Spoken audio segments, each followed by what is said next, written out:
என்னை ஆட்கொண்டவரும் நான் சேவிக்கிறவருமான ஆண்டவராகி இயேசு கிறிஸ்துவின் நாமத்தினாலே அன்பினல் வாழ்த்துக்கள். கிறிஸ்து இயேசுக்குள் மிகவும் பிரியமான அன்பு சகோதர சகோதரிகளே, தேவ பிள்ளைகளின் ஐக்கியம் என்பது எவ்வளவு முக்கியம் பாருங்கள். ஆவிக்குரியவர்களோடு கூட ஐக்கியப்படும் பொழுது அது நம்முடைய வாழ்க்கையில் ஆச்சரியமான மாற்றங்களை கொண்டு வர ஆரம்பிக்கும், ஆவிக்குரிய வளர்ச்சியும் கொண்டு வர ஆரம்பிக்கும். அதே சமயத்தில் ஒரு நபர் தவறான நபர்களோடு கூட ஐக்கியப்பட்டு கொண்டிருப்பார்கள் என்று சொன்னால் அதுவும் அவளுடைய வாழ்க்கையிலே ஆழமான பாதிப்பை ஏற்படுத்தும். அவளுடைய ஆவிக்குரிய வாழ்க்கையும் தனிப்பட்ட வாழ்க்கையும் குடும்ப வாழ்க்கையும் சீர்குலைத்து விடும் என்பதற்கு எந்தவித சந்தேகமும் இல்லை. வசனத்தை குறித்து கொண்டு தியானித்து பாருங்கள். ராஜாக்களின் முதல் புத்தகத்தில் 11வது அதிகாரத்தில் 2வது வசனத்தின் கடைசி பகுதியை குறித்து கொண்டு தியானித்து பாருங்கள்.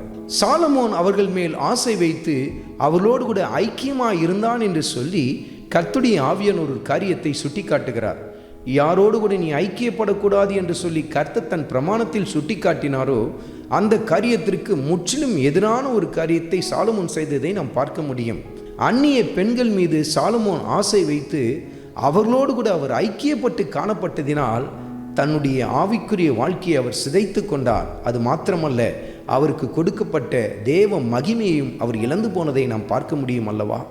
கிறிஸ்துவுக்குள் மிகவும் பிரியமான அன்பு சகோதரர்களே சகோதரிகளே, தவறான நபர்களோடு நீங்கள் ஐக்கியத்தை கொண்டிருப்பீர்கள் என்று சொன்னால் அது நிச்சயமாக உங்கள் குடும்பத்தை பாதிக்க ஆரம்பிக்கும். பாருங்கள், ஒருவேளை அது தொலைபேசி உரையாடலாக இருக்கலாம், அல்லது வாட்ஸ்அப் மூலமாய் நீங்கள் சேட் பண்ணுகிற ஒரு காரியமாக இருக்கலாம்.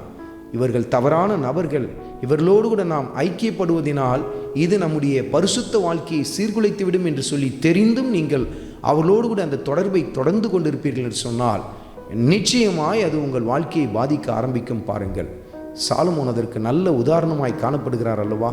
கிறிஸ்து இயேசுவுக்குள் மிகவும் பிரியமான அன்பு சகோதர சகோதரிகளே, உங்கள் நண்பர்களுடைய வட்டாரத்தை சற்று நிதானித்து பாருங்கள்.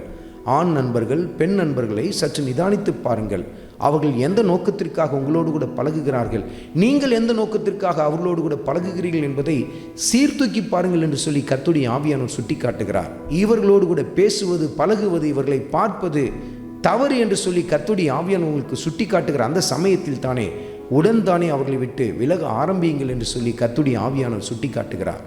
தேவ பிரசன்னம் உங்களை விட்டு விலகுவதற்கு முன்பாக அப்படிப்பட்ட நபர்களை விட்டு விலகி வாருங்கள் என்று சொல்லி கர்த்தருடைய ஆவியானவர் உங்களோடு கூட இடைபடுகிறார். உங்கள் ஐக்கியம் எப்படிப்பட்டது என்பதை சீர்தூக்கி பாருங்கள். ஆண்டவராகிய இயேசு கிறிஸ்துவின் கிருபை உங்கள் அனைவரோடும் கூட இருப்பதாக. ஆமென்.